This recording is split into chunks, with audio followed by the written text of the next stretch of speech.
Alors bonjour à tous. Ici, je vais vous apporter quelques précisions sur la prononciation de la terminaison ED. Donc vous l'aurez compris, certains verbes au prétérit, c'est-à-dire au passé en anglais, prennent la terminaison ED. Donc vous avez la règle concernant la prononciation de cette terminaison dans le manuel. Mais je pense que ce sera un petit peu plus facile de comprendre à l'oral pour ceux qui peuvent regarder cette vidéo.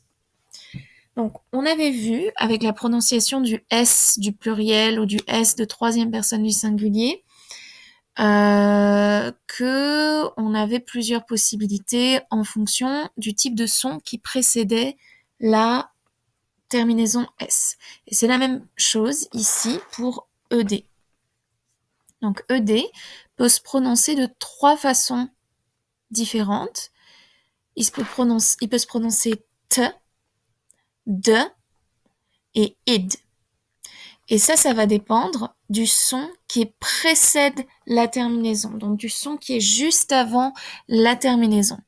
Et si vous vous souvenez bien, on avait fait la distinction donc entre, bien sûr, les voyelles qui, comme leur nom l'indique, sont forcément voisées, c'est-à-dire qu'on fait forcément vibrer ces cordes vocales quand on prononce une voyelle. Vous pouvez vous entraîner.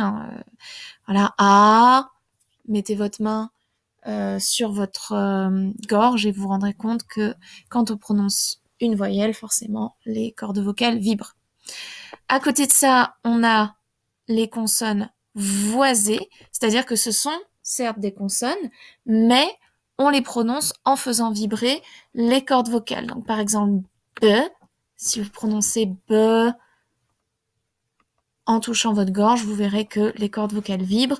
Pareil pour V, attention, pas Th, mais V, Z, J et G. Ensuite, on a les consonnes non voisées. Et dans ces consonnes-là, on n'entend pas le voisement, c'est-à-dire qu'on ne les prononce pas en faisant vibrer les cordes vocales. Et vous pouvez encore une fois faire le test. P, F, Th, S, Ch, K. Voilà. Et enfin, on a les consonnes T et D qui seront un petit peu particulières. Mais voilà, donc on fait la distinction entre ces quatre types de sons-là. Et donc, ED, la terminaison ED, si elle est précédée d'une voyelle, elle se prononcera D. Si elle est précédée d'une consonne voisée, elle se prononcera aussi D. Si elle est précédée d'une consonne non voisée, elle se prononcera T.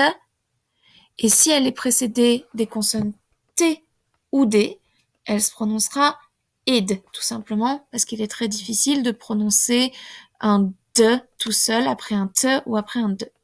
Voilà. Donc ici, vous avez quelques exemples. Le verbe to work, travailler, au prétérit, worked. Donc la terminaison ED, comme vous le voyez, elle est précédée du son K, qui fait partie des sons non voisés. Dans ce cas-là, on prononcera ED, T, worked. Live, ici, au prétérit, si on le met au prétérit avec ED, on a un V juste avant la terminaison, sera donc prononcé D, lived, puisque V est voisé. Et enfin, start, si on le conjugue au prétérit avec un ED, on voit qu'il est précédé de la lettre T, et comme on avait dit, après les sons T et D, on prononcera ED, id. Donc started. Voilà. Worked, lived, started. Donc, je vous ai donné une liste de verbes conjugués au prétérit. Et je vous invite à essayer de les prononcer à voix haute et éventuellement, si vous en avez la possibilité, m'envoyer un petit enregistrement.